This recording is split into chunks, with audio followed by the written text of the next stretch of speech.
Speaking, Scooby-Doo is supposed to be a fun, lighthearted children's cartoon. I've seen Scooby-Doo Where Are You and What's New Scooby-Doo and Scooby-Doo Mystery Incorporated before, along with a good amount of those Scooby-Doo movies, the animated ones that are shorter.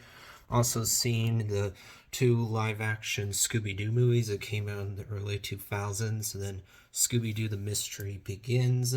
When I look at the HBO Max show Velma, I'm like, what exactly were the people who made this show thinking? First of all, who exactly were they making the show for? Who's the target audience here?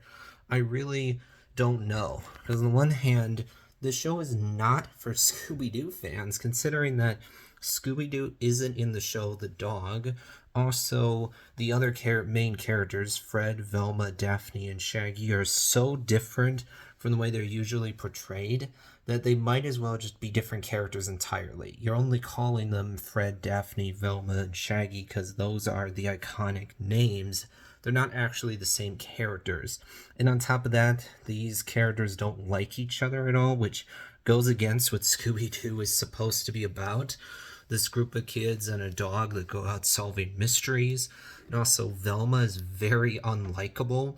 And then the show itself literally dunks on the franchise that it's a part of, because you have the characters saying, "Oh, I'm not gonna go around solving mysteries in a van." That's so stupid. It's like, wow, filmmakers, you chose to exploit the Scooby-Doo franchise in order to take advantage of people's nostalgia, but also make a show that actively dunks on the Scooby-Doo franchise. I don't know what you guys are thinking. That's very weird. And the point I'm really getting to here is that Velma has this cynical, jaded, and mean-spirited tone, which I think does not work for Scooby-Doo whatsoever. This is a case where I'm like, the better decision would have been to just make your own show. Don't make it Scooby-Doo. But of course, they had to name it Velma, put it in a franchise, because that gives them a nice big safety net. Then when I look at the first Scooby-Doo live-action movie, it literally starts off with the members of the Mystery Inc. gang not getting along, and then they just break up right at the beginning of the movie. And then when we meet Scrappy, he is extremely unlikable. Yeah, you could say he was annoying when we saw him in other Scooby-Doo incarnations, but here he's just awful. And then, even though Scooby-Doo is supposed to be his caretaker, the Mystery Inc. gang just decide, we're going to just kick this dog out of our van and just dump him on the side of the road, leaving him to die. That's a really harsh thing to do.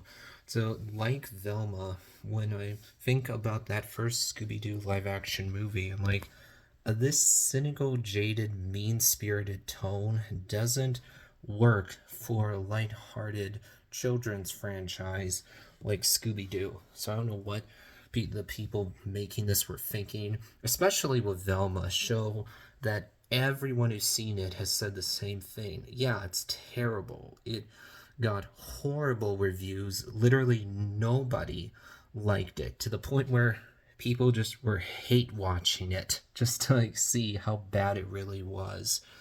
So I think this show and this movie are both misfires.